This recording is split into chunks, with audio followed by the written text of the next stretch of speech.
Good evening. நம்ம வந்துட்டு செஷனை வந்துட்டு ஸ்டார்ட் பண்ணுவோம் நினைக்கிறேன். இந்த செஷன் வந்துட்டு மேனேஜ்மெண்ட் சர்வீஸ் ஆஃபீஸர் சம்பந்தமா, அதாவது அந்த மேனேஜ்மெண்ட் சர்வீஸ் ஆஃபீஸருக்கான எக்ஸாம் சம்பந்தமான எல்லா விஷயங்களையும் வந்துட்டு கிளியர் பண்ணுறதுக்கான ஒரு செஷன் தான். இது வந்துட்டு லீகல் லிஸ்ட் அகாடமியால் தான் வந்துட்டு ஆர்கனைஸ் பண்ணப்பட்டது. இப்போ நிறைய பேர் வந்துட்டு இந்த எம்எஸ்ஓ எக்ஸாம் அப்படின்னு சொல்லி சொன்னால் என்னன்னு சொல்லி நிறைய பேருக்கு வந்துட்டு நிறைய குழப்பங்கள் வந்துட்டு அடுத்தது இந்த எக்ஸாம் சம்பந்தமான பாட விஷயங்கள் வந்துட்டு என்னன்னு சொல்றது நிறைய தெளிவின்மைகள் வந்துட்டு இருக்குது. வந்த சகல விஷயங்களையும் வந்துட்டு தெளிவுபடுத்துற விதமாக தான் வந்துட்டு இந்த செஷன் ஃப்ரீ செஷன் வந்துட்டு லீகல் லிஸ்ட் அகாடமியால் வந்துட்டு ஏற்பாடு செய்யப்பட்டிருக்கு. நம்ம வந்துட்டு டிரெக்டாகவே வந்துட்டு செஷனுக்குள்ளே போவோம். நான் நினைக்கிறேன் ஒரு ½ வந்துட்டு இந்த செஷன் வந்துட்டு முடிஞ்சிடும். சரிதானே? ஓகே. அப்போ அதில் வந்துட்டு உங்களுக்கு ஏதாவது கேள்விகள் வந்துட்டு இருந்துச்சுன்னு சொல்லி சொன்னால் பர்சனலாக லாஸ்ட்டில் வந்துட்டு நீங்கள் என்ன செய்யலாம், கேட்கலாம். சரியா? ஓகே. அப்போ நம்ம வந்துட்டு ஸ்டார்ட் பண்ணுவோம். லைக் இதில் வந்துட்டு என்னன்னு சொல்லி சொன்னால், இப்போ அண்மையில் வந்துட்டு ஒரு நியூஸ் வந்து பார்த்துருப்பீங்க எல்லா இடத்துலையும். எம்எஸ்ஓ அப்படின்னு சொல்லி சொல்கிறேன், அதாவது மேனேஜ்மெண்ட் சர்வீஸ் ஆஃபீஸர்ஸ்னு சொல்லி சொல்கிறேன். சேவைக்கான விண்ணப்பங்கள் வந்துட்டு என்ன செய்யப்பட்டிருக்குது, கோரப்பட போகுது அப்படின்னு சொல்லி ஒரு தகவல் வந்து அண்மைய காலங்களில் வந்துட்டு வேகமாக வந்துட்டு எல்லா சமூக ஊடகங்களையும் வந்துட்டு பரவிச்சு. சரிதானே? அப்போ அது வந்துட்டு கேபினட் அப்ரூவல் வந்து, அதாவது அமைச்சரவை வந்து என்ன செஞ்சிருக்குன்னு சொன்னால் அந்த வெற்றிடங்களை மேனேஜ்மெண்ட் சர்வீஸ் ஆஃபீஸருக்கான வெற்றிடங்கள் நிரப்புறதுக்கான அங்கீகாரத்தை வந்துட்டு கொடுத்துருக்கு. சரியா? அப்போ அதன் அடிப்படையில் வந்துட்டு மொத்தமாக வந்துட்டு 7456 வெற்றிடங்கள் வந்துட்டு இதுவரையும் வந்துட்டு காணப்படுதுன்னு சொல்ற மாதிரியான ஒரு தகவலும் அரசாங்கத்தால் வெளியிடப்பட்டிருந்தது. அப்போ அதன் அடிப்படையில் வந்துட்டு பார்த்தீங்கன்னு சொன்னா இந்த எம்எஸ்ஓ எக்ஸாம் சொல்லி சொல்றது வந்துட்டு முதலாவது நீங்க விளங்கிக் கொள்ளணும். எம்எஸ்ஓன்னு சொல்றது இப்போ முதல் வந்துட்டு எம்ஏன்னு சொல்லி சொல்லுவாங்க, அதாவது மேனேஜ்மெண்ட் அசிஸ்டன்ட்னு சொல்லி சொல்றது. சரிதானே? அதாவது முகாமைத்துவ உதவியாளர்னு சொல்லி சொல்லுவாங்க, எம்ஏன்னு சொல்லி. அப்போ அது வந்து ஒரு முகாமையாளருக்கு அல்லது ஒரு நிறுவனத்தில் வந்துட்டு தேவையான முகாமைத்துவ சேவைகளை வந்துட்டு வழங்குறதுக்கு உதவி புரிகிற ஒரு நபராக, அதாவது கிளரிக்கல் ஒர்க் செய்கிற ஒரு பணியாக தான் இந்த எம்ஏன்னு சொல்ற பணி வந்துட்டு பெரும்பாலும் வந்துட்டு இருக்கு. அப்போ அந்த எம்ஏன்னு சொல்லி சொல்ற போஸ்ட்டை தான் வந்துட்டு என்ன செஞ்சாங்கன்னு சொன்னா, பிறகு ஒரு கெசட் மூலமாக எம்எஸ்ஓ அப்படின்னு சொல்லி ஒரு சர்வீஸாக மாத்தினாங்க. சரிதானே? அதாவது மேனேஜ்மெண்ட் சர்வீஸ் ஆஃபீஸர் சர்வீஸ்னு சொல்ற ஒரு சர்வீஸாக வந்துட்டு ஒரு கெசட் படி மாத்தினாங்க. பப்ளிக் அட்மினிஸ்ட்ரேஷன் மினிஸ்ட்ரியால தான் அந்த கெசட் வந்துட்டு வெளியிடப்பட்டுச்சு. சரிதானே? அப்ப அதன்படி வந்துட்டு இந்த எம்எஸ்ஓ சர்வீஸ்னு சொல்லி சொல்றது நீங்க பாத்தீங்கன்னா, நம்ம இலங்கையில வந்து நிறைய சர்வீசஸ் இருக்குது. இப்போ உங்களுக்கு தெரியும், இந்த ஓல் ஐலண்ட் சர்வீசஸ் சொல்லி சொல்லுவோம், அதாவது administrative service, engineering service, accountant service சொல்லி இப்படி இருக்கு. அதுமே கொம்பைன் சர்வீஸ் சொல்லி இருக்குது. இந்த மேனேஜ்மெண்ட் சர்வீஸ் சொல்லி சொல்றது கொம்பைன் சர்வீஸ் சொல்ற ஒரு பிரிவுக்குள்ள வந்து வார ஒரு பப்ளிக் செக்டர், ஒரு பொதுத்துறையை சேர்ந்த ஒரு வேலை வாய்ப்பு தான், அரச வேலை வாய்ப்பு தான் இந்த மேனேஜ்மெண்ட் சர்வீஸ் ஆஃபீஸர்ஸ் சொல்ற வேலை வாய்ப்பு. இதை முதலாவது நாம கிளியரா விளங்கி கொள்ளணும். ரைட். இப்ப அடுத்தது இது வந்துட்டு பாத்தீங்கன்னு சொல்லி சொன்னால், இதுக்கான லாஸ்ட் எக்ஸாம் வந்துட்டு பாத்தீங்கன்னு சொன்னா இதுக்கான 2018 தான் நடந்துச்சு. 2018 நடந்து அதுக்கான அப்பாயின்மெண்ட் வந்துட்டு என்ன செஞ்சாங்கன்னு சொன்னா 2018ஆம் ஆண்டு வந்துட்டு கொடுத்தாங்க. அதுக்கு பிறகு வந்துட்டு எக்ஸாம் வந்து நடக்கலை, எந்த விதமான அப்பாயின்மெண்ட் வந்து கொடுபடலை. அது ஆனா 2020ஆம் ஆண்டு ஜூலைல வந்துட்டு என்ன செஞ்சாங்கன்னு சொல்லி சொன்னால் இந்த வேலை வாய்ப்புக்கு வந்துட்டு கால் பண்ணாங்க எக்ஸாமுக்குன்னு சொல்லி, ஓப்பன் எக்ஸாமுக்கு சொல்லி. அப்ப அந்த எக்ஸாம் 2020ஆம் ஆண்டு கால் பண்ணினது இன்னும் நடக்கலை. சரிதானே?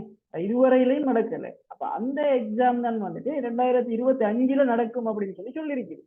அதே போல அதோட சேர்த்து 2025க்குமான புதிய விண்ணப்பங்கள் வந்து என்ன செய்யணும்னா கோரப்படும் சொல்லி அரசாங்கம் சொல்லியிருக்கு.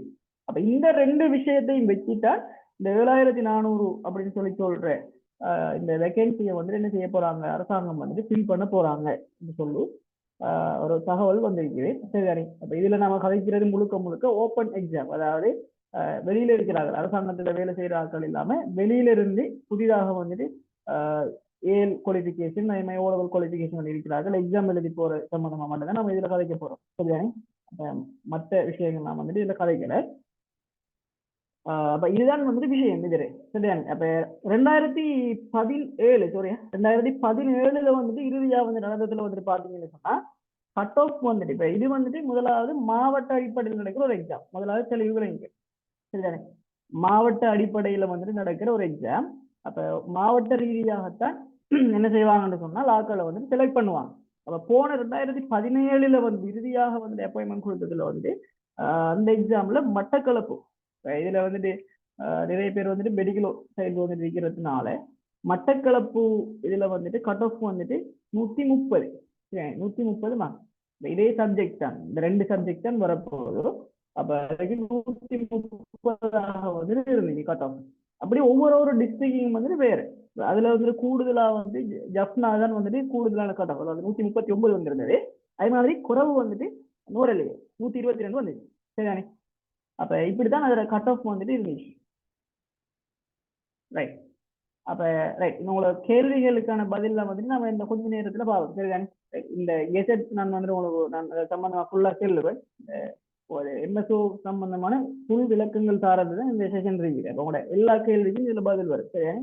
கொஞ்சம் வெயிட் பண்ணுங்க. Okay right. அப்ப என்னன்னு சொன்னால் அப்ப இதுதான் நிலைமை சரிதானே. 2017 இப்படிதான் கட் ஆஃப் வந்து இருந்தது. அப்ப நான் 25 மாவட்டத்துக்கும் செப்பரேட்டா செல்ல இல்லாது, அதுக்காண்டி நோமலா சொல்றேன். இப்ப கூட வந்து 139, அதே மாதிரி குறைஞ்சது வந்து 122 சொல்லி தான் கட் ஆஃப் வந்துருந்தது.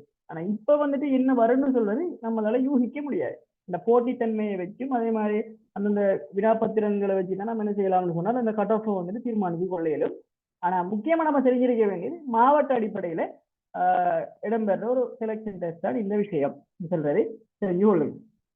இப்ப லாஸ்டா வந்துட்டு கோல் பண்ணினது வந்துட்டு 2020 ஆண்டு சரிதானே கோல் பண்ணினாங்க. இது வந்துட்டு 2019 ஆண்டு காணப்பட்ட வெற்றிடங்களை காடர்ஸை வந்துட்டு மையப்படுத்தி தான் இது கோல் பண்ணினாங்க. 2019 ஆண்டு காலப்பகுதியில் எம்எஸ்ஓ காடர் வந்து 3500 அல்லது 3000 அதுக்கு மேற்பட்ட காடர்ஸ் வந்துட்டு இருந்தது அப்படின்னு சொல்லிட்டா 2020 கோல் பண்ணினேன். அப்ப அந்த எக்ஸாமுக்கு கிட்டத்தட்ட 1 லட்சத்துக்கும் மேற்பட்டாங்க, கிட்டத்தட்ட 1 லட்சத்துக்கும் மேற்பட்டாங்க சரிதானே. அப்ப அன்னரும் வந்துட்டு அப்ளை பண்ணியிருந்தாங்க. அப்ப இதுவரையிலும் இதுல நடக்கல. அப்ப வெறும் 3000 பிளஸ் சரிதானே. அப்ப 3000 அல்லது 3500 வரையான ஒரு வெற்றிடங்கள் நிரப்புறதுக்கு தான் இந்த 1 லட்சம் பேர் வந்துட்டு விண்ணப்பிச்சிருந்தாங்க. 1 லட்சம் இல்ல, 1 லட்சத்துக்கு மேற்பட்டாங்கன்னு சொல்லப்படுது. ரைட். அப்ப அதுலயும் வந்துட்டு ஒரு மிக ஒரு பெரிய ஒரு போட்டி வந்துட்டு இருக்கு அந்த விஷயத்துல. அப்ப அது ஒரு முக்கியம் ஒரு எக்ஸாமும் நடக்குது. அப்ப இந்த வருஷம் வந்து அந்த எக்ஸாம் வந்து நடக்கும்னு சொல்லி சொல்லப்பட்டிருக்கு. அதே மாதிரி புதிய நான் ஆல்ரெடி சொன்ன மாதிரி 2025க்குமான புதிய விண்ணப்பங்களும் வந்து என்ன செய்யும் கோரப்படும். இதுல இன்னொரு இஷ்யூன்னு சொன்னால், அதாவது புதிதாக அப்ளை பண்றாக்களும் இருக்காங்க. ஆல்ரெடி வந்துட்டு இந்த 2020 ஆண்டு கோல் பண்ண எக்ஸாமுக்கு அப்ளை பண்ண ஆட்களும் அவங்களுக்கு 30 வயசுக்குள்ள வந்து இருக்குன்னு சொன்னால் அவங்களும் என்ன செய்யலாம், 2வது தரமும் அப்ளை பண்றதுக்கான சான்ஸ் அவங்களுக்கு கிடைக்கும். அப்ப இதால என்ன நடக்குதுன்னு கேட்டா 2021 ஆண்டு கோல் பண்ற அப்ளிகேஷனுக்கு வந்து போட்டி நிலைமை வந்து கூடுதலாக வந்து இருக்கும் அப்படின்னு சொல்லி எதிர்பார்க்கப்படும். காரணம் என்னன்னு சொன்னா 2020 வந்துட்டு 1 லட்சத்துக்கு மேற்பட்டார்கள் அப்ளை பண்ணி இருந்தாலும் கிட்டத்தட்ட இந்த எக்ஸாம் கோல் பண்ணி என்ன செய்யுது ஒரு 4 இயர்ஸ் 5 இயர்ஸ் ஆகுது. அப்ப 4 இயர்ஸ் ஆகுறதால அவங்க இப்ப எல்லாரும் வந்துட்டு உதாரணமா வந்துட்டு இப்ப வெளிநாட்டு வேலைவாய்ப்பு போராக்கள் வந்துட்டு இருக்கிறாங்க. அடுத்தது வேற வேற தொழில்களை வந்து எடுத்திருப்பாங்க. அப்படி ஒரு தொகையான ஆட்கள் வந்துட்டு இல்லாம ஆகினாலும் அதுக்கும் போட்டி இருக்கும், பட் கொஞ்சம் குறையும் சொல்லி எதிர்பார்க்கப்படுது. ஆனா இந்த வருஷம் வந்து கோல் பண்ணதும் கொஞ்சம் கூடலாம் அப்படின்னு சொல்லி எதிர்பார்க்கப்படுது. இதான் இப்ப இருக்கிற சிச்சுவேஷன் இந்த எக்ஸாம் சம்பந்தமான சரிதானே. ரைட். இப்ப நம்ம அடுத்து வந்துட்டு நம்ம பார்க்க போற விஷயம் என்னன்னு சொன்னா, இதுக்கு எப்படி ஆட்களை இணைச்சு கொள்றாங்க, ரிக்ரூட்மெண்ட் ப்ராசஸ் வந்துட்டு என்ன, அதாவது ஆட்சேர்ப்பு வந்துட்டு இந்த எம்எஸ்ஓ எக்ஸாமை பொறுத்தவரையில எப்படி வந்துட்டு இடம்பெறுது அப்படின்னு சொல்ற சிஸ்டம் சரிதானே. அப்ப அந்த விஷயம் வந்துட்டு நார்மலா அவங்களுக்கு சொல்ல போனா இது வந்துட்டு ஒரு எக்ஸாம், ஒரு ஓப்பன் எக்ஸாம்னு சொல்லி சொல்ற அடிப்படையில ஒரு காம்படிஷன் எக்ஸாமை வச்சுதான் என்ன செய்யறாங்க, முழுக்க முழுக்க காம்படிஷன் எக்ஸாமை பேஸ் பண்ணித்தான் அதுல கூடுதலாக வந்து மார்க்ஸ் எடுக்கிற ஆட்களுக்கு வந்துட்டு இந்த அப்பாயின்மெண்ட் வந்து கொடுக்காங்க. அடுத்தது இன்டர்வியூன்னு சொல்றது வந்து இதுல இருக்குது. பட் இன்டர்வியூக்கு வந்துட்டு மார்க்ஸ் வந்துட்டு எதுவும் என்ன செய்யாது, இந்த எக்ஸாமுக்கு வந்து வழங்கப்படாது சரிதானே. அப்ப இது வந்துட்டு முழுக்க முழுக்க எழுத்து பரீட்சையை மாத்திரம் வந்துட்டு மையப்படுத்தி நடத்தப்படுற ஒரு எக்ஸாம். அதுல வந்துட்டு யாரு கூடுதலாக வந்துட்டு மார்க்ஸ் எடுக்காங்களோ, அவங்களோட தேவைப்பாடுகளை பூர்த்தி செய்யறாங்களோ அவங்களுக்கு வந்துட்டு என்ன செய்யும், இந்த வேலை வாய்ப்பு ஷுவரா வந்துட்டு கிடைக்கும். ரைட். அப்படின்னா நாங்க ஆட்சேர்ப்பு முறை. சரி, இப்ப நாம வந்துட்டு முக்கியமா வந்துட்டு இதுல பாக்குற விஷயம் வந்து என்னன்னு சொல்லி சொன்னா கெசட் இப்ப 2019ஆம் ஆண்டு, அதாவது 2020ஆம் ஆண்டு கோல் பண்ணின கெசட் வந்துட்டு இருக்குது கைவசம். சரிதானே? அப்ப அந்த கெசட் மாதிரிதான் இந்த 2025க்குமான விடயங்கள் வந்துட்டு இருக்கும். சரிதானே? இப்ப அதே பாடம் தான், அதே மாதிரி அதே குவாலிபிகேஷன் தான், அதே விஷயங்கள் தான் 2025க்கு என்ன செய்ய போகுது, வரப்போகுது. பட் அதுல ஆண்டு மட்டும்தான் என்ன செய்யும், மாறப்போகுது. அப்ப அந்த விஷயத்தை வந்துட்டு தெரிஞ்சு கொள்ளுங்க. அப்ப 2020ஆம் ஆண்டு கோல் பண்ணின கெசட் வந்து நம்ம பார்த்தோம்னா ரைட் இதுல இருக்குது, நீங்க பார்த்துக்கொள்ளேன்னு நினைக்கிறேன். அப்ப இதான் வந்துட்டு அதான் கெசட். சரியான முகாமைத்துவ உத்தியோகத்தர் சேவையின் தரம் 3க்கு ஆட்சேர்ப்பதற்கான சிறந்த போட்டி பரீட்சை 19-20 சொல்றேன். அப்ப இந்த கெசட்டை நீங்க பாத்தீங்கன்னு சொன்னா நிறைய விஷயங்கள் வந்துட்டு நீங்க பார்த்துக்கொள்ளேலும். இப்ப இதுல நிறைய பேர் வாங்கிருக்கீங்க, ஒரு ஐடியா வந்து வந்துருக்கு, சிலாக்களுக்கு வந்து டவுட்டுகளும் இருக்கு. மேல சிலாக்கள் வந்துட்டு என்ன செஞ்சிருக்க மாட்டீங்க, பழைய ஆக்கள் வந்துட்டு ஆல்ரெடி அப்ளை பண்ணாங்க பார்த்துருப்பீங்க. ஆனா புதிதாக அப்ளை பண்ண போறார்கள் வந்துட்டு பார்த்திருக்க சான்ஸ் இல்லை பெரும்பாலும். அப்ப அவங்களுக்கு வந்துட்டு இது ஒரு புது ஒரு விஷயமா இருக்கும். கட்டாயம் இதை வந்துட்டு தெரிஞ்சு கொள்ளுங்க அப்ப இந்த விஷயங்களை. ரைட். அப்ப இதன்படி இதுல பாத்தீங்கன்னு சொல்லி சொன்னா இப்ப நாம வந்துட்டு பார்க்க போறோம். இப்ப இது ஒரு முதலாவது ஒரு அரசாங்க ஒரு வேலை. அப்ப எல்லாரும் விளங்கி கொள்ளுங்க, இது முதலாவது அரச துறையை வந்துட்டு சேர்ந்த ஒரு வேலை. சரிதானே? இது முதலாவது விஷயம். ரைட். அடுத்தது நான் ஆல்ரெடி சொன்ன மாதிரி இதுக்கான சம்பள அளவு அந்த விஷயங்கள்லாம் வந்துட்டு இதுல குறிப்பிடப்பட்டிருக்கு, நீங்க அதை பார்த்துக் கொள்ளலாம். அதே மாதிரி தகைமைகள்னு சொல்ற விஷயம் அடுத்தது நமக்கு முக்கியமான. இப்ப இந்த எக்ஸாம் இருக்குன்னு சொன்னா நம்ம எக்ஸாமுக்கு வந்துட்டு எல்லாரும் எழுதல தானே. அப்ப எக்ஸாமுக்கு வந்து எழுதுறேன்னு சொன்னா என்னென்ன தகைமைகள் குவாலிபிகேஷன் வந்துட்டு தேவை அப்படின்னு சொல்ற விஷயம் தான் முக்கியமா பார்க்கணும். அதுல வந்துட்டு 2 விஷயத்தை நம்ம பார்க்கணும். முதலாவது பொதுவான தகைமைகள் சொல்றது இருக்கு, அது பெரும்பாலும் நாம கருத்து வெளுக்கிறத இருந்தாலும் நோம்பலா வந்து நான் சொல்றேன். அதே மாதிரி கல்வி தகைமைகள் சொல்ற விடயமும் இருக்கு. இதுல பொதுவான தகைமைகள் சொல்லி பாத்தீங்கன்னு சொன்னா ஒரு முகாமைத்துவ சேவை உத்தியோகத்தர் எக்ஸாம் வந்து எழுத போறாலும் இருக்க வேண்டிய பொதுவான தகைமைகள் முதலாவது ஒரு இலங்கை பிரஜையாக இருக்கு. சரி, அப்ப இந்த பிரச்சனை வந்துட்டு இதுல இருக்கிறார்கள் வராது. அதே மாதிரி நிறைய பேர் அப்ளை பண்ணாக்கள் சிட்டிசன் தான் அப்ளை பண்ணியிருப்பாங்க. சரி, அதே மாதிரி அடுத்த முக்கியமான விஷயம் இந்த ஏஜ் லிமிட்னு சொல்லி சொல்ற விடயம். ரைட். இந்த ஏஜ் லிமிட் தான் வந்துட்டு பாத்தீங்கன்னு சொன்னா 18 வயசுல இருந்து, அதாவது 18 வயதுல இருந்து 30 வயது வரையும் வந்து என்ன செய்யப்படணும், காணப்படணும் சொல்லி சொல்லப்படுது. சரியானே? இதை பார்த்துக்கொள்ளுங்க.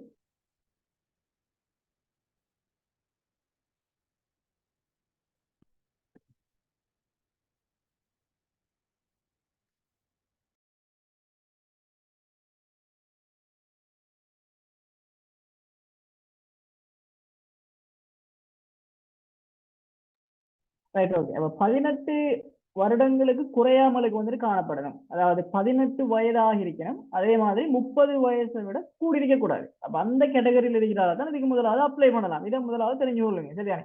18 வயதாக இருக்கணும். அதே மாதிரி 30 வயதை விட ஒரு நாள் கூட கூடியிருந்தாலும் அப்ளை பண்ண இயலாது.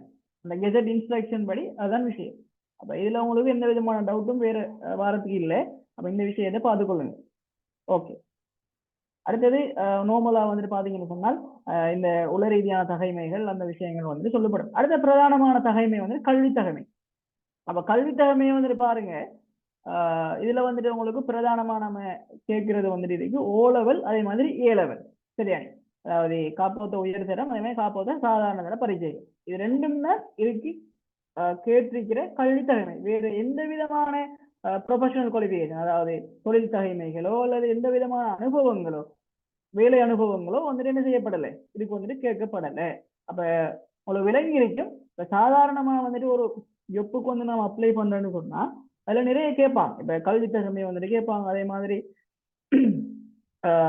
தொழிற்தகமைகள் வந்துட்டு கேட்பாங்க, அதே மாதிரி அனுபவங்கள் வந்துட்டு கேட்பாங்க குறைந்தபட்சம்.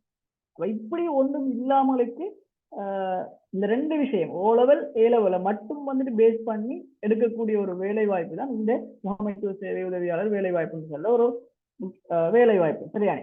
இது ஒரு எல்லாருக்கும் வந்துட்டு ஒரு என்ன சொல்றேன்னு சொன்னால் ஒரு பெரிய ஒரு சந்தர்ப்பம், பெரிய ஒரு வாய்ப்பாகத்தான் வந்துட்டு நம்ம என்ன செய்யணும், இதை வந்துட்டு பார்க்கணும். எனக்கு இந்த டைம்ல உங்களுக்கு தெரியும் ஒரு அரச வேலை வாய்ப்பை வந்துட்டு பெற்றுக்கொள்றேன்னு சொல்லி சொன்னால் இலகுவான ஒரு காரியம் இல்லை. அப்ப ஈவன் டிகிரி ஹோல்டர்ஸ் கூட வந்துட்டு இப்ப என்ன வேலை வாய்ப்பு இல்லாமலுக்கு வந்துட்டு என்ன செய்யறாங்க இருக்கிறாங்க. அப்ப அதெல்லாம் விட இப்ப நாம என்ன செய்யலாம், இந்த ஓ லெவல் ஏ லெவல வச்சு கூட என்ன செய்யலாம், ஒரு அரச வேலை வாய்ப்புகள் எடுக்கிறதுக்கு ஒரு வழியாக வந்து இந்த விஷயம் வந்து இருக்கு. சரிதானே? அப்ப அதை வந்து பயன்படுத்தி கொள்வது நல்லது. இதுல முதலாவது பாருங்க, இப்ப நம்ம தகைமைகள், கல்வி தகைமைகள்ல கல்வித்தர பொதுத்தராதர சாதாரண பத்திரம் ஓ லெவல். ஓ லெவல்ல வந்துட்டு எப்படின்னு சொல்லி சொன்னால், முதலாவது ஒரு தரத்துல, அதாவது ஒரே அமர்வுல வந்துட்டு உங்களுக்கு இந்த அவ்வளவு குவாலிபிகேஷன் வந்து காணப்படணும். அப்ப முதலாவது வந்து பாத்தீங்கன்னு சொன்னால் 6 பாடங்கள்ல நீங்க சித்தி அடைஞ்சிருக்கணும். சுருக்கமா சொல்றேன்னு சொன்னா 6 பாடங்கள்ல சித்தி அடைஞ்சிருக்கணும். அது என்ன பாடம்னு சொன்னால், இப்ப அதுலயும் குறிப்பாக வந்துட்டு 4 பாடங்கள்ல வந்துட்டு திறமை சித்தியை வந்துட்டு பெற்றிருக்கணும். திறமை சித்தின்னு சொல்றது சி பாஸ், அதாவது கிரெடிட் பாஸ்ன்னு சொல்லி சொல்லுவோம். அப்ப 4 பாடத்துல வந்துட்டு கிரெடிட் பாஸ் திறமை சித்தியும், அதே மாதிரி அப்ப அதுல கருத்து என்னன்னு சொன்னா, இன்னும் 2 பாடத்துல வந்து என்ன செய்யலாம், சாதாரண சித்தி வந்துட்டு எடுத்துக்கொள்ள முடியும். இப்ப 6 பாடம் வந்துட்டு சித்தி அடையணும்னு சொன்னால் அதுலயும் வந்துட்டு உங்களுக்கு ஸ்பெஷலா சொல்றாங்க 4 பாடத்துல திறமை சித்தி. அதே மாதிரி அப்ப நம்ம விலங்கணும் நம்மளுக்கு அப்ப மிச்சம் 2 பாடம் இருக்குது, அதுல வந்துட்டு சாதாரண, அதாவது எஸ் சித்தி பெற்றால் போதுமானது சொல்றது விளங்கிக்கொள்ளணும். இப்ப இதுல இன்னொரு விஷயம் வந்துட்டு சொல்றாங்க, இந்த 4 பாட திறமை சித்தியில வந்துட்டு இன்னொரு விஷயம் சொல்லப்படுது என்னன்னு சொன்னா, இந்த 4 பாட திறமை சித்தின்னு சொல்றது அதுலயும் குறிப்பாக தமிழ் அல்லது சிங்களம் அல்லது ஆங்கிலம் எதனால ஒரு பாடம், அதே மாதிரி மற்றும் கணிதம், இப்படி 2 பாடத்துல வந்துட்டு குறைஞ்சது சிசிசி இருக்கு. உதாரணமா சொல்றேன்னு சொன்னா, ஒரு ஆள் வந்துட்டு இப்ப இதுல சிங்கள மீடியம்ல வந்துட்டு சிட் பண்றார்கள் இல்லை பெரும்பாலும். அப்ப நான் அதை விட்டுட்டு சொல்றேன். இப்ப தமிழ் பாடத்துல ஒரு ஆள் என்ன செய்யறாருன்னு சொன்னா சி வச்சிருக்காரு, அதே மாதிரி அல்லது ஆங்கிலத்துல வந்துட்டு சி வச்சிருக்காரு, அல்லது அவருக்கு வந்துட்டு தமிழ்ல சி இல்லை ஆங்கிலத்துல சி இருக்கு, அல்லது ஆங்கிலத்துல சி இல்ல தமிழ்ல சி இருக்குன்னு சொன்னா அவர் என்ன செய்யலாம், அதே மாதிரி கணிதத்துல சி இருக்குன்னு சொன்னா அவர் அப்ளை பண்ணலாம். அப்ப இங்க கேட்கறது வந்துட்டு 2 பாடம், இந்த கணிதமும் அதே மாதிரி தமிழ் அல்லது ஆங்கிலம் அல்லது சிங்களம், இதுல இருந்து ஏதாவது ஒரு பாடம். அப்ப மொத்தமாக 2 பாடத்தை குறிப்பிட்டு கேட்காங்க வந்துட்டு அதுல சி இருக்கணும். அதே மாதிரி மேலதிகமாக இன்னும் 2 பாடங்கள்ல, அது இந்த பாடமா இருந்தாலும் பரவாயில்ல, அதுல வந்துட்டு 2 சி வந்துட்டு இருக்கணும். மொத்தமாக 4 பாடங்கள்ல திறமைக்கு இருக்கணும். அதே மாதிரி இன்னும் 2 பாடத்துல வந்துட்டு சாதாரண சித்தி வந்து இருக்கணும். அப்ப இதான் இது முதலாவது வந்துட்டு இதுக்கான தகைமை. இது எல்லாமே வந்துட்டு ஒரே அமர்வுல இருக்கணும். இது முக்கியமான விஷயம். நீங்க எத்தனை தடவை வந்து எழுதினாலும் பரவாயில்ல, அதாவது முதலாவது தடவை எழுதினாலும் பரவாயில்ல, நீங்க 3வது தடவை எழுதியிருந்தாலும் பரவாயில்ல, ஆனால் எல்லாம் ஒரே அமர்வுல வந்துட்டு இந்த 6 பாடங்களும் சித்தி அடைஞ்சிருக்கணும். இந்த கண்டிஷனுக்கு அமைவாங்க. ஒரே அமர்வுன்னு சொல்றது என்னன்னு சொன்னா, சிம்பிளா விளங்குறதுன்னு சொன்னா, இப்ப நீங்க உதாரணமா இப்ப நீங்க எக்ஸாம் ஒன்று எழுதுறீங்கன்னு சொன்னா உங்களோட ரிசல்ட்ஸ் வந்துட்டு வரும் தானே, இந்த ரிசல்ட்ஸ் வந்துட்டு ஒரு ஷீட்ல இருக்கு. இப்ப நம்ம ஃபர்ஸ்ட் டைம் எழுத போகல என்ன செய்யும், ஒரு ஷீட்ல ஒரு ஓ லெவல் ரிசல்ட் ஷீட்ல வந்துட்டு எல்லா ரிசல்ட்ஸும் பாக்குற மாதிரி இருக்கும் 6 பாடம். அப்படி இருக்கிற மாதிரி தான் நம்ம என்ன செய்யணும், பாஸ் ஆகி இருக்கணும் இந்த கண்டிஷனுக்கு உட்பட்டு. நீங்க எத்தனை சிட்டிங் இருந்தாலும் பரவாயில்ல, ஆனா ஒரே அமர்வுல வந்துட்டு அது காணப்படணும் அப்படின்னு சொல்றது முக்கியமான விஷயம். இப்ப சில ஆட்கள் வந்து என்ன செய்வாங்கன்னு சொன்னா, இப்ப இதுல வந்துட்டு எல்லாருக்கும் எல்லாம் இருக்கும், சில ஆட்களுக்கு வந்துட்டு கணிதம் அல்லது தமிழ் அல்லது ஆங்கிலம், சரிதானே? அப்ப அதுல வந்துட்டு குறைஞ்சது சி இருக்காது. அப்ப அவங்க வந்துட்டு என்ன செய்வாங்கன்னு சொன்னா, சம்டைம் அந்த பாடத்தை மட்டும் வந்துட்டு போட்டு என்ன செய்வாங்க, எக்ஸாம் எழுதுவாங்க. இப்ப உதாரணமா கணித பாடத்துல வந்துட்டு சி இல்லைன்னு சொன்னா அந்த பாடத்தை மட்டும் செப்பரேட்டா போட்டு வந்துட்டு என்ன செய்யறது, சிட் பண்ணி சி எடுக்கிறது. இப்படி எடுத்தா என்ன நடக்காதுன்னு கேட்டா இதுக்கு நம்ம அப்ளை பண்ண இல்லாது. அப்ப அதுல தெளிவா சொல்றாங்க, சேம் சிட்டிங்ல வந்துட்டு 6 பாடமும் பாஸ் ஆயிருக்கணும் இந்த கண்டிஷன்ஸுக்கு உட்பட்டு அப்படின்னு சொல்றது. இது முதலாவது விஷயம். இது ஓ லெவலை பொறுத்தவரை வைத்து விடை. இதோட சேர்த்து வந்துட்டு பாத்தீங்கன்னு சொன்னா அடுத்த கல்வி தகமை ஏ லெவல். அப்ப ஏ லெவல்ல வந்துட்டு பெருசா குழம்புறதுக்கு இல்லை, உங்களுக்கு தெரியும் எல்லாருக்கும். அதாவது புதிய பாடத்திட்டத்துக்கு அமைவாக வந்து எழுதுறாக்களுக்கு வந்துட்டு 3 பாடம் தான் இதுக்கு பிரதானமா, என்ன ஸ்ட்ரீமாக இருந்தாலும், அதாவது என்ன அங்கீகரிக்கப்பட்ட பாடத்துறைகளாக இருந்தாலும் 3 பாடங்கள் தான் வந்துட்டு காணப்படும் பிரதானமான பாடம், சரிதானே? அப்ப அந்த பாடங்கள்ல வந்து நீங்க சாதாரண சித்தி பெற்றிருந்தால் போதுமானவை, அதாவது 3 எஸ் சித்திகள் பெற்றிருந்தால் போதுமானவை. அது வந்துட்டு என்னென்ன பாடங்களை உள்ளடக்காதுன்னு சொல்லி சொன்னால், பொது பரீட்சை, அதாவது காமன் ஜெனரல் டெஸ்ட் சொல்லி வைப்பாங்க, ஐக்கியூன்னு சொல்லி சொல்லுவாங்க. பொது பரீட்சைன்னு சொல்ற பாடம், அதே பொது ஆங்கிலம், ஜெனரல் இங்கிலீஷ் சொல்லி சொல்றேன். அப்ப இந்த 2 பாடங்களையும் வந்துட்டு உள்ளடக்காது. அப்ப இந்த 2 பாடமும் தவிர்த்து பிரதானமான 3 பாடத்துல 3 பாடங்களை வகுப்பு போடுறாங்க. அதுக்கு எக்ஸாம் நடக்க போதாங்க, அதுக்கு நீங்க போட்டிக்கிற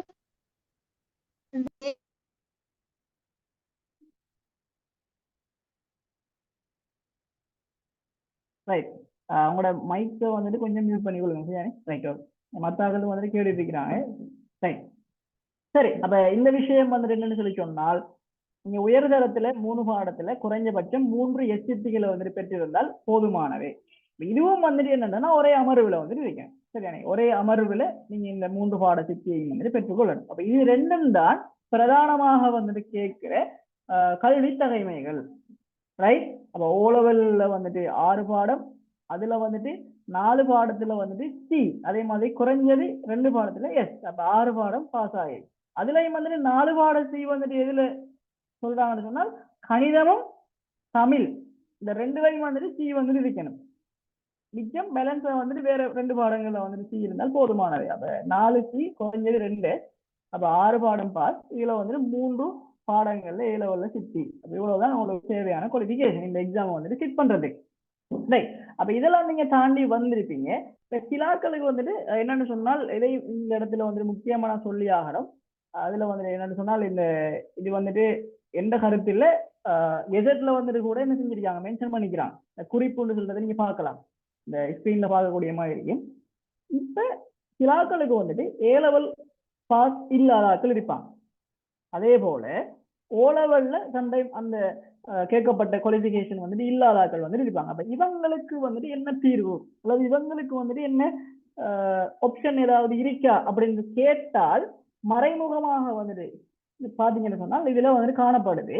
இப்ப நீங்க அதை பாத்தீங்கன்னு சொன்னா, உதாரணமாக வந்துட்டு இதுல பரீட்சை ஆணையாளர் நாயகத்தினால் நடத்தப்படுகிற காப்போத்த சாதாரண தரம், காப்போத்த உயர்தரம் தகைமைகளை தவிர சமான வேறு சாதாரண தர மற்றும் உயர்தர தகைமைகள் மூலம் தோற்றுவதாயின் தகைமைகளின் ஏற்புடைத்தன்மை மற்றும் இந்த இயலுமை தொடர்பாக உரிய நிறுவனத்தை தொடர்பு கொண்டு உறுதிப்படுத்தியதன் பின்னர் நியமனம் வழங்குவதை அதாவது வழங்காதிருத்த தொடர்பில் நியமன அதிகாரினால் தீர்மானம் எடுக்கப்படும். அப்ப என்ன செய்யலாம்னு சொன்னால், அந்த இதுல கேட்கப்பட்டிருக்கிற, அதாவது இந்த ஊனாண்டு சொல்லி சொல்ற அந்த இதுலயும் ஊனாண்டு செல்ற அந்த பிரிவுல 1 மற்றும் 2ல வந்துட்டு கேட்கப்பட்டிருக்கிற தகைமைகள் இல்லாத நபர்கள் அதற்கு சமனான வேறு தகைமைகளை வந்துட்டு கொண்டிருக்கிற சந்தர்ப்பத்துல அவங்க வந்துட்டு எக்ஸாம் எழுதி சம்டைம் பாஸ் ஆகி இன்டர்வியூக்கு போனாங்கன்னு சொன்னா அவங்களுக்கு வேலை வழங்குறையா இல்லையான்னு சொல்லி என்ன அந்த உரிய தகைமைகளை வழங்கின நிறுவனத்தோட தொடர்பு கொண்டதுக்கு பிறகுதான் அது சம்பந்தமான டிசிஷனை வந்துட்டு எடுப்பாங்க அப்படின்னு சொல்லப்பட்டிருக்கு. சரிதானே. அப்ப கன்ஃபார்மா வந்துட்டு அதுக்கான இப்ப நான் சொன்ன ஆல்ரெடி சொன்ன அந்த தகைமைக்கு ஈக்குவலான தகைமைகளை வந்துட்டு வச்சிருக்கிறார்கள் என்ன செய்யலாம், இந்த எக்ஸாம் வந்துட்டு எழுதலாம் அப்படின்னு சொல்ற மாதிரி தான் இதுல சொல்லப்படுது. சரிதானே. ரைட். அப்ப இது சம்பந்தமா நீங்க இந்த வேறு தகைமைகள் என்னன்னு சொல்றதை நீங்க அப்படி பாக்குறேன்னு சொன்னா, நீங்க வந்துட்டு என்ன செய்யுங்க, பரிச்சை திணைக்களம் அந்த பரிச்சைகள் திணைக்களத்தை வந்துட்டு அணுகி வந்துட்டு என்ன செய்யலாம், நீங்க வந்துட்டு அந்த மேலதிகமான தகவல்களை வந்து பெற்றுக்கொள்ளலாம். சரி, அப்படி டவுட் வந்துட்டு ஏதாவது இருக்கிறார்கள் இதுல, குறிப்பா இந்த விஷயத்துல. சரி, அப்ப இது வந்துட்டு இதுல சொல்லப்படுற விடை. சரிதானே. ரைட். அடுத்தது வந்துட்டு நான் ஆல்ரெடி சொன்ன மாதிரி இந்த எக்ஸாம் வந்துட்டு எப்படி, அதாவது என்ன முறையில வந்துட்டு என்ன தெரிவு செய்ய போறாங்க இந்த எக்ஸாமை வச்சுன்னு சொன்னா, இந்த ஓல் ஐலண்ட் ரீதியா தான் நான் சொன்னது வந்துட்டு 1 லட்சத்துக்கும் மேற்பட்ட விண்ணப்பங்கள் வந்துருக்குன்னு சொல்லி சொன்னேன். ஆனால் இந்த தெரிவு வந்துட்டு எப்படி நடக்குதுங்க, மாவட்ட விகிதா சனத்தொகை விகிதாசார அடிப்படையில் தான் தெரிவு வந்துட்டு இடம்பெறும். அதாவது ஒவ்வொரு மாவட்டத்துல சனத்தொகைக்கு ஏற்ப, சரிதானே, அதுக்கு இருக்கிற வேகன்சியை வச்சுதான் என்ன செய்வாங்கன்னு சொன்னால் இந்த வெற்றிடங்களை வந்து நிரப்புவாங்க. அப்ப உங்களுக்கு விளங்கி கொள்ளணும், இந்த போட்டி வந்துட்டு மாவட்டங்களுக்கு மட்டுப்படுத்தப்பட்டு காணப்படுது. இப்ப உதாரணமாக வந்துட்டு மட்டக்களப்பு மாவட்டத்துல வந்துட்டு எக்ஸாம் எழுதுகிற ஒரு ஆள் மட்டக்களப்பு மாவட்டத்துக்குள்ள வந்துட்டு அப்ளை பண்ணி எக்ஸாம் எழுதுகிற ஏனைய நபர்களோட மாத்திரம் தான் என்ன செய்ய போறாரு, போட்டி போட போறாரு. சரிதானே. அப்ப இது வந்துட்டு ஓல் ஐலண்ட் ரீதியா வந்துட்டு என்ன செய்யறல அவங்களோட பெருபேறுகளை வந்து பார்க்கிறல் ஓபிடி. அப்ப ஒவ்வொரு 25 மாவட்டம்னு சொன்னா 25 மாவட்டத்துக்கும் சரிதானே ஒவ்வொரு ஒன்றுக்கும் வந்துட்டு வெவ்வேறான போட்டி வந்துட்டு காணப்படும். அதனாலதான் 25 மாவட்டத்துக்கும் வந்துட்டு ஒவ்வொரு கட் ஆஃப் வந்துட்டு என்ன செய்யும், வித்தியாசப்படும். சரிதானே. அப்ப அந்த விஷயத்தையும் கட்டாயம் தெரிஞ்சு கொள்ளுங்க. உதாரணமா நீங்க ஜப்னாவில் இருக்கீங்கன்னு சொன்னா, நீங்க ஜப்னாவில் இருந்து எழுதுகிற ஒரு நபரோட இல்ல ஜப்னாவில் இருக்கிற ஆட்களோட நீங்க என்ன செய்ய போறீங்க, உங்களோட போட்டி வந்து நிக்க போறோம். சரி. அப்ப இந்த விஷயங்கள் இதெல்லாம் வந்துட்டு முக்கியமான தெரிஞ்சு கொள்ள வேண்டிய விஷயங்கள். தெரிவு வந்துட்டு எப்படி இருக்கணும், சில ஆட்களுக்கு வந்துட்டு இதுல வந்துட்டு டவுட் என்னன்னா, ஓல் ஐலண்ட் ரீதியா வந்துட்டு பாக்குறியா அல்லது எப்படி பாக்குறேன்னு சொல்ற டவுட் வந்துட்டு இருக்கு. அந்த அதுக்காக இந்த விஷயத்தை சொல்றேன். அதை வந்துட்டு கட்டாயம் பாருங்க. இது முக்கியமான ஒரு விஷயம். அடுத்தது நாம இதுல பார்க்க வேண்டியது என்னன்னு சொல்லி சொன்னால், முக்கியமான விஷயம். அதாவது இப்ப நமக்கு தேவையான விஷயத்தையும் நம்ம இப்ப வந்திருக்கோம். பரீட்சையிட பாடப்பரப்பு விடயப்பரப்பு சம்பந்தமான விடை. இப்ப பரீட்சை அதே மாதிரி அது எப்படி செலக்ட் பண்ற, எத்தனை வேகன்சி இருக்குது, அதே போல என்ன முறையில செலக்ட் பண்ண போறாங்க, அடுத்தது என்னென்ன குவாலிஃபிகேஷன் வேணும்னு சொல்ற எல்லா விஷயங்களையும் நம்ம பார்த்துட்டோம். இப்ப நம்மளுக்கு தேவை என்ன, எக்ஸாம் வந்துட்டு எப்படி இருக்க போகுது, இந்த எக்ஸாம் வந்துட்டு நான் எப்படி எழுத போறேன். சரியா, இப்ப எக்ஸாம் எழுதுறேன்னு சொன்னால் கட்டாயம் எக்ஸாம் சம்பந்தமான அறிவு இருக்கணுமே. என்னென்ன பாடம் இருக்குது, என்னென்ன மார்க்ஸ் வந்து எலோகேட் பண்ணிருக்கிறாங்க, எத்தனை மணித்தியாலம் தான் வந்துட்டு அந்த எக்ஸாம் வந்துட்டு சிட் பண்ணணும், என்ன மீடியத்துல வந்துட்டு நான் அந்த எக்ஸாம் சிட் பண்ணணும், இப்படின்னு சொல்ற சகல தெளிவுகளும் இருந்தா தான் நம்ம என்ன செய்யலாம், எக்ஸாமை வந்துட்டு வெற்றிகரமா வந்துட்டு எழுதி கொள்ளையிலும். அப்ப அந்த விஷயம் மிக முக்கியமான ஒரு விடை. அப்ப அதன்படி நீங்க பாத்தீங்கன்னு சொன்னா 2 பாடங்கள் தான் வந்து இதுல உங்களுக்கு சொல்லப்படுது. ஒன்று மொழி ஆற்றல்னு சொல்லி சொல்றாரு, அதே மாதிரி உளச்சார்புன்னு சொல்லி சொல்ற 2 பாடங்கள். 2 பாடத்தையும் இந்த மொழியாற்றலுக்கு வந்துட்டு மொத்தமாக 100 புள்ளி, உளச்சார்பு அதாவது ஐக்கியூன்னு சொல்லி சொல்லுவோம், இதுக்கு வந்துட்டு மொத்தம் 100 புள்ளி. அப்ப மொத்தமாக 200 புள்ளிகள் தான் என்ன செய்யுது உங்களுக்கு ஒதுக்கப்பட்டு இந்த 2 பாடங்களுக்கும் தலா 100 புள்ளிகள் வீதம். ஓகே, அப்ப இதுல வந்துட்டு மொழியாற்றல பாத்தீங்கன்னு சொன்னால் 2.5 மணித்தியாலம் கொண்ட ஒரு பேப்பராக, 2.5 hours கொண்ட ஒரு பேப்பராக வந்து போது, அதுலயே உழைச்சார்பு அதாவது ஐக்கியூன்னு சொல்லி சொல்றது 1 மணித்தியாலத்தை கொண்ட பேப்பராக வந்து இருக்க போகுது. சரிதானே, இதுதான் உங்களுக்கு புள்ளிகள். அதே மாதிரி என்னென்ன பாடங்கள், அதுக்குரிய காலம் எவ்வளவு காலப்பகுதி வந்து அந்த இதுக்கு வந்து ஒதுக்கிருக்காங்கன்னு சொல்ற விடயம் முக்கியமான விஷயம் தெரிஞ்சு கொள்ளணும். அடுத்தது மொழி மூலம். இது வந்துட்டு இப்ப ஒவ்வொரு மாவட்டத்தின் அடிப்படையில் வந்துட்டு வேறுபடும். இந்த எல்லா உதாரணமா நீங்க பாத்தீங்கன்னு சொன்னா மட்டக்களப்பு பொறுத்தவரையில எல்லா அதாவது மேக்சிமம் வந்துட்டு தமிழ் பேசுற நபர்கள் வந்துட்டு இருக்காங்க. சரிண்ணே, அப்ப இவங்க வந்து என்ன செய்வாங்க, இப்ப இதுல ஜாயின் ஆகிற பெரும்பாலும் எல்லாருமே வந்துட்டு தமிழ் மீடியம்ல வந்துட்டு என்ன செய்யறார்கள், தமிழ் பேசுறார்கள். ஆனா தமிழ் மீடியம்ல படிச்சார்கள் தான் இருப்பீங்க.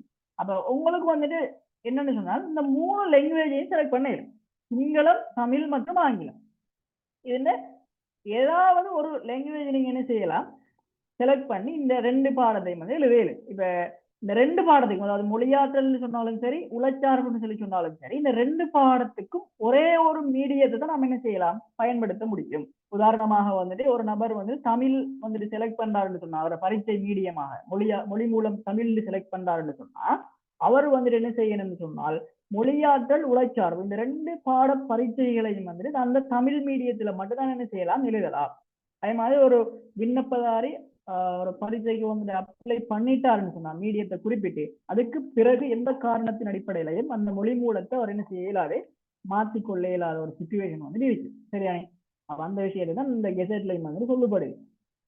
அப்ப முக்கியமா வந்துட்டு மொழி மூலம் செலக்ட் பண்றது உங்களுக்கு தெரியும். இப்ப நீங்க வந்துட்டு எதுல உங்களுக்கு மொழி மூலம் செலக்ட் பண்ணணும்னு சொன்னா பெரும்பாலும் செல்ல தேவையில்லை, எல்லாரும் தமிழ் மீடியம் இருக்கிறதுனால. சிலாக்கள் வந்துட்டு இப்ப இங்கிலீஷ்ல போடுறாங்களும் இருக்கு. சரியானே, அப்ப கொஞ்சம் விளங்கி கொள்ளுங்க.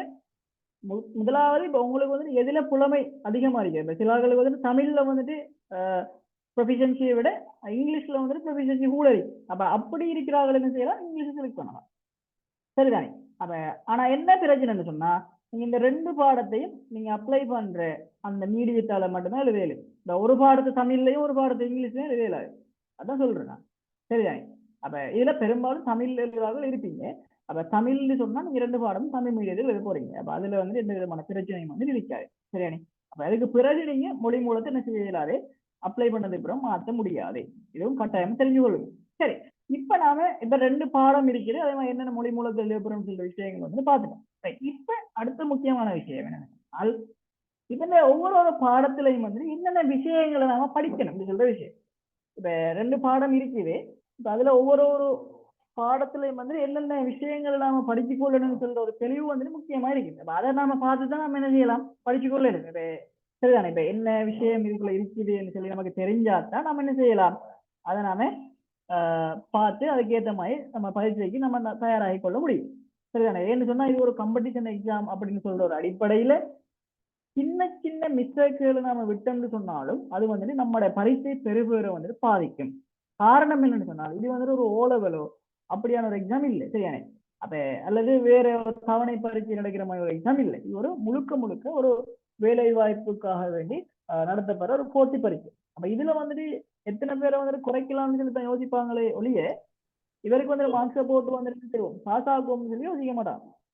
அப்ப நம்ம எழுத போற விஷயங்கள் வந்துட்டு இன்னொரு ஆளை விட என்ன செய்யணும், சிறந்ததாக அமைகிற மாதிரி நம்மளோட ஆன்சர்ஸ், அடுத்தது நம்மளோட எல்லா விஷயங்களும் வந்து அதுல காணப்படணும்.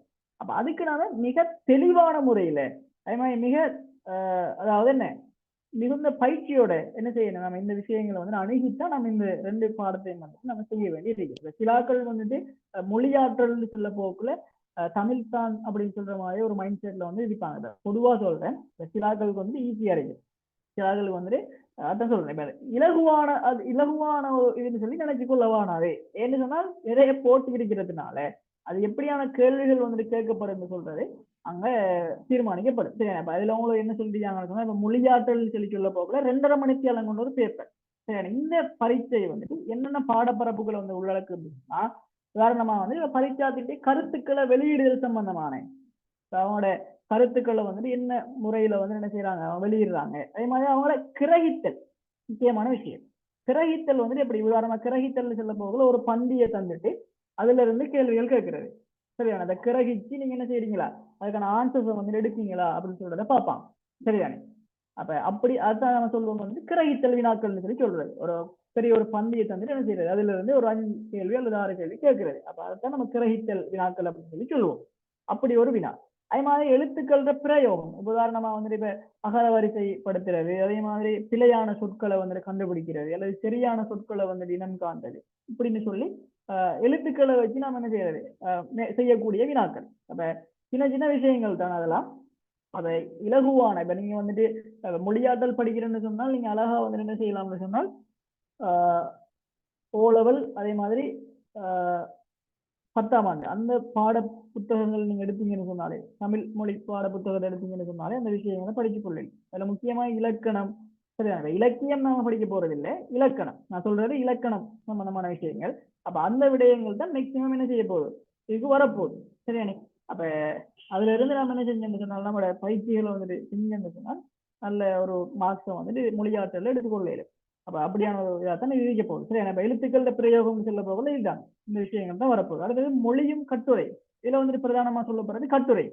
கட்டுரைன்னு சொல்ல போகல நம்ம எப்பயும் வந்து நம்ம எழுதுறது தான். இப்ப தமிழ் படிச்சாங்கன்னு சொன்னா நம்ம என்ன செஞ்சிருப்போம் நிறைய கட்டுரைகள் வந்து எழுதிருப்போம். சரி, அப்ப அப்படி இல்லாமலுக்கு என்ன இது ஒரு போட்டி பரீட்சைன்னு சொல்ற ரீதியில இங்க கட்டுரை வந்துட்டு என்ன செய்யும் நடைமுறையில் நடக்கிற விஷயங்களை மையப்படுத்தின மாதிரி கட்டுரை தலைப்புகள் வந்துட்டு வரும். அந்த விஷயங்கள் நமக்கு தெரிஞ்சிருக்கிறது.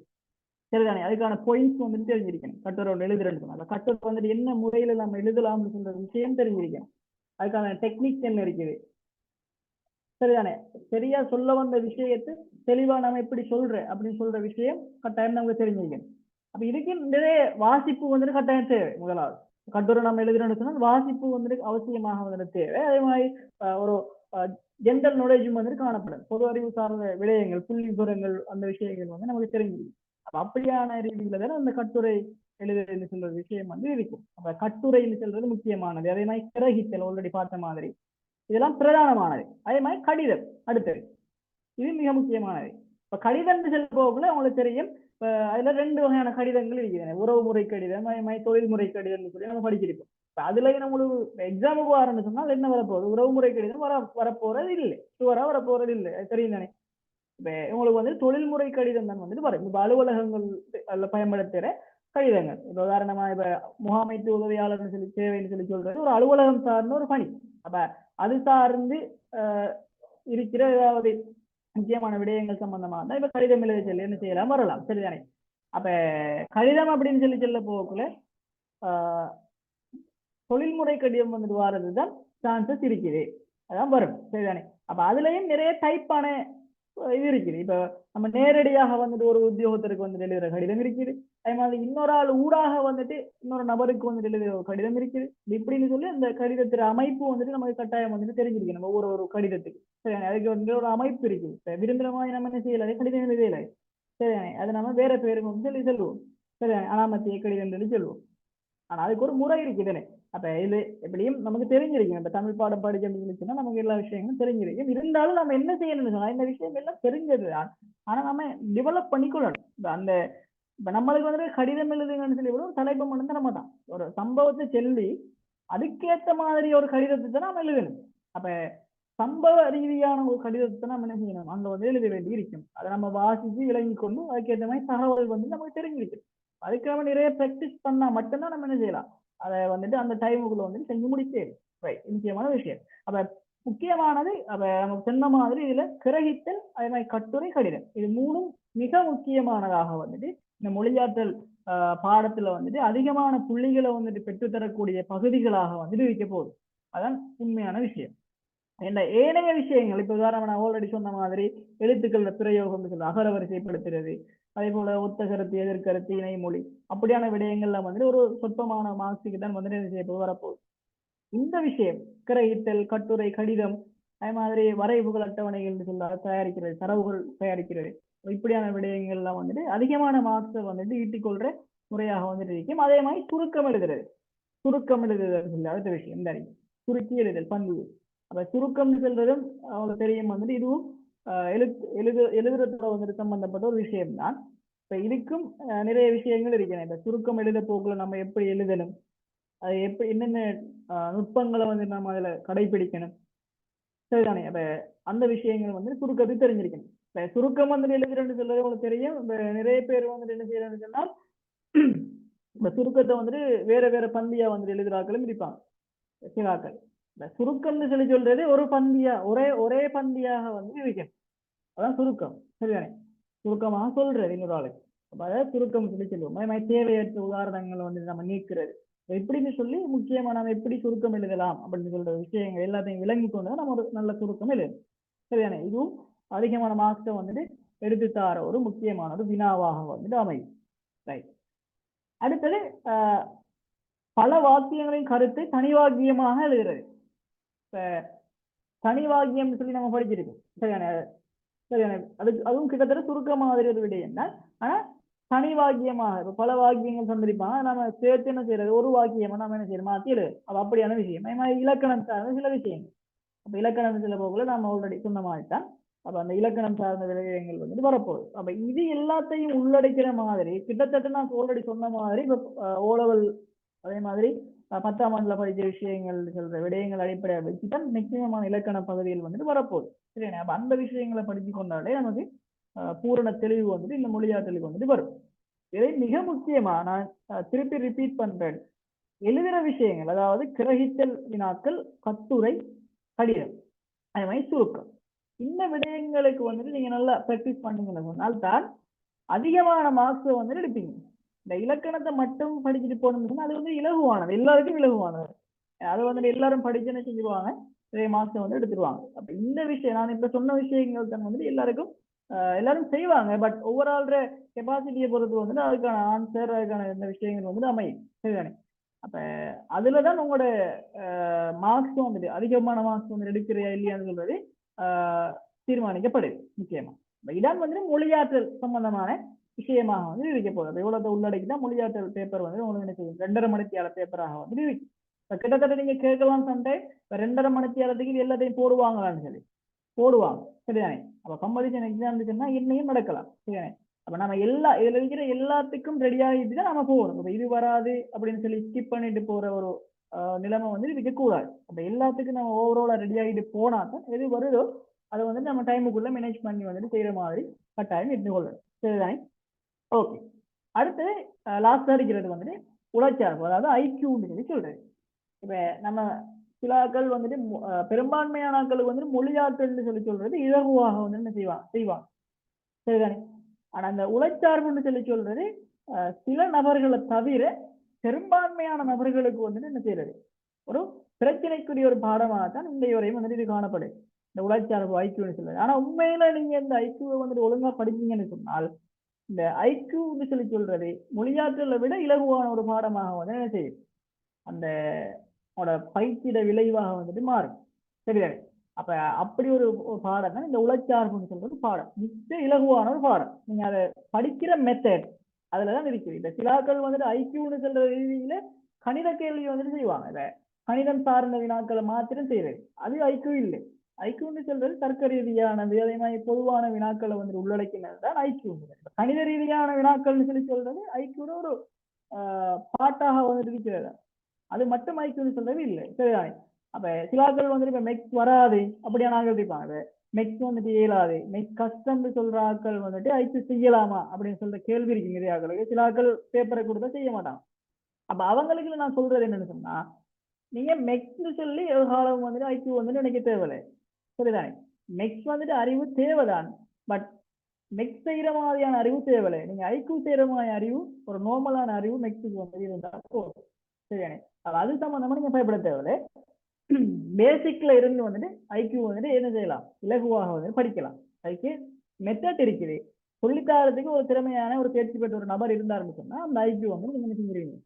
யாரா இருந்தாலும் பேசிக்ல இருந்து படிச்சு கொள்வீங்க. அப்ப அந்த விஷயத்தை நீங்க டைம் விளங்கி கொள்வீங்க. அப்ப இதுல நீங்க உளச்சார்புன்னு சொல்றது நான் ஏன் இலகுவானதுன்னு சொல்றேன்னு சொன்னா, இதை நாம மொழியாற்றலுக்கு வந்துட்டு நம்ம விஷயங்களை நம்ம நினைவு வச்சு கொண்டுதான் போகணும். பாடமாக்கிட்டு போற விஷயங்கள் தான் இருக்கு. உளச்சார்பு நாம எதையும் பாடமாக்கிட்டு போற தேவையே இருக்காது.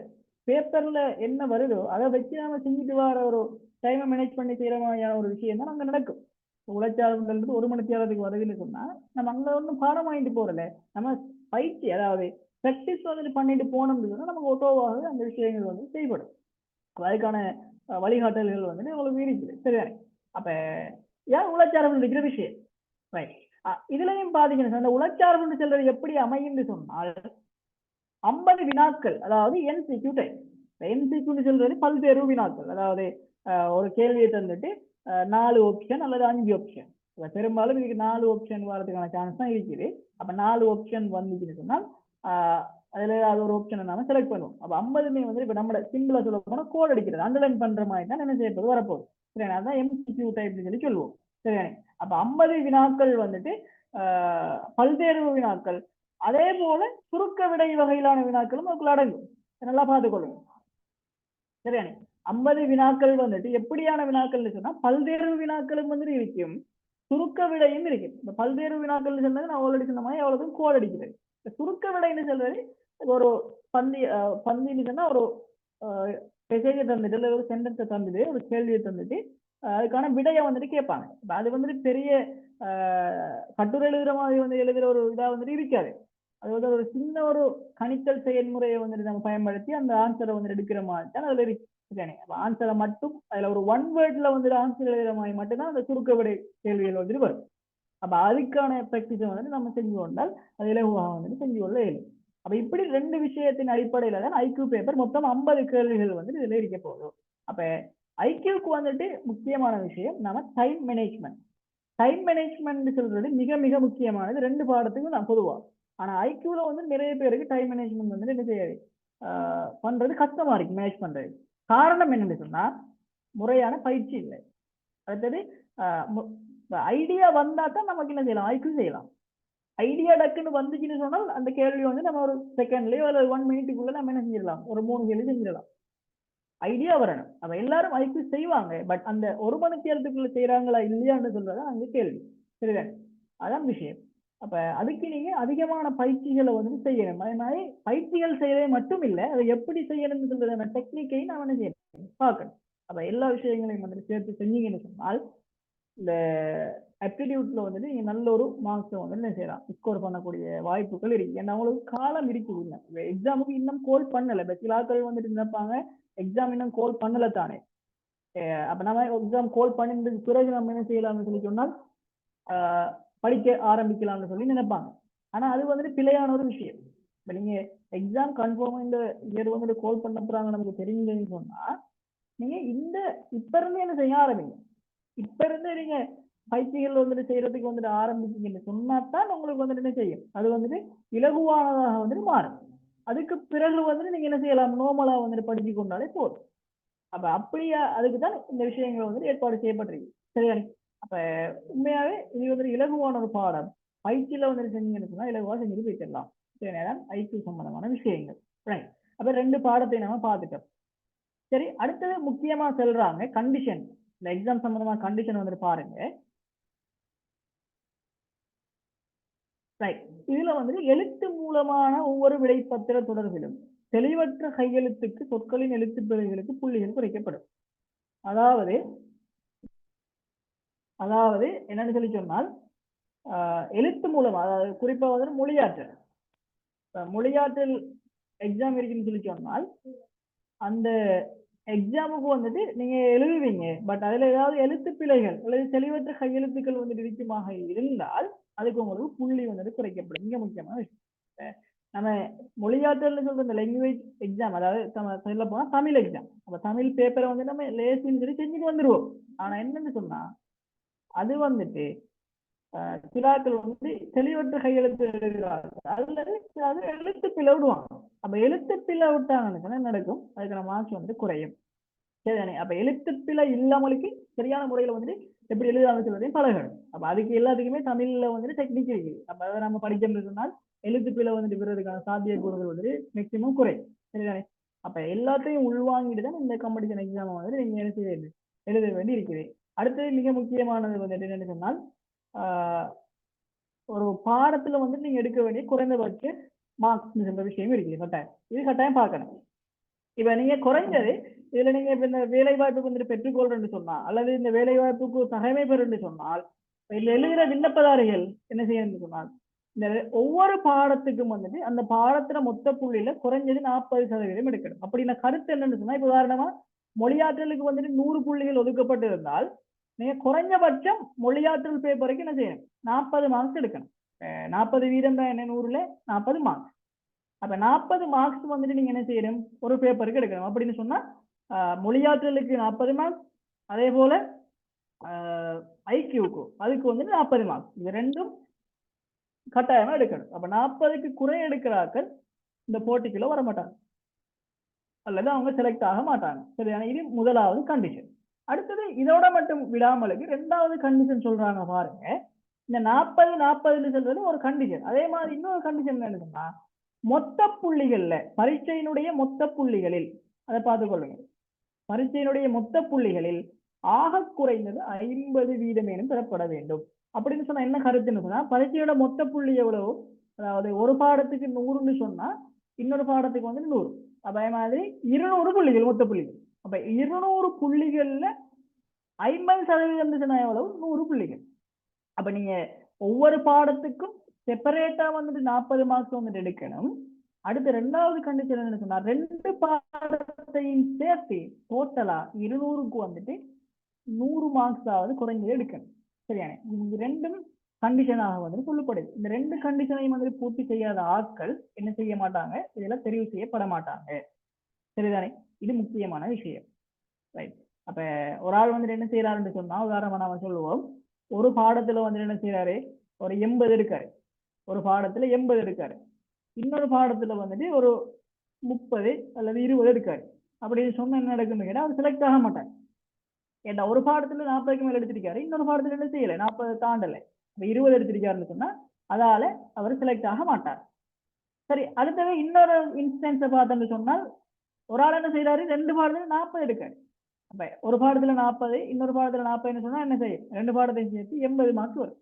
ஆனா அப்பையும் அவர் என்ன செய்ய மாட்டாரு, இந்த செலக்ஷனுக்குள்ள வர மாட்டார். காரணம் என்ன, இந்த 2 பாடத்தையும் சேர்த்து 100 புள்ளிகள் வந்து எடுக்கணும். அதாவது அந்த மொத்த புள்ளிகள்ல 50% பெறப்படணும். அப்ப இப்படி 2 ரெக்குவயர்மெண்ட்டை வந்து என்ன செய்யறாங்க, இதுல கெசட்ல வந்து கட்டாயம் சொல்றாங்க. அப்ப இந்த விடயங்கள் எல்லாத்தையும் பூர்த்தி செஞ்சு எல்லா தகைமைகளையும் பூர்த்தி செஞ்ச ஆட்கள் மட்டும்தான் என்ன செய்வாங்கன்னு சொன்னால் இந்த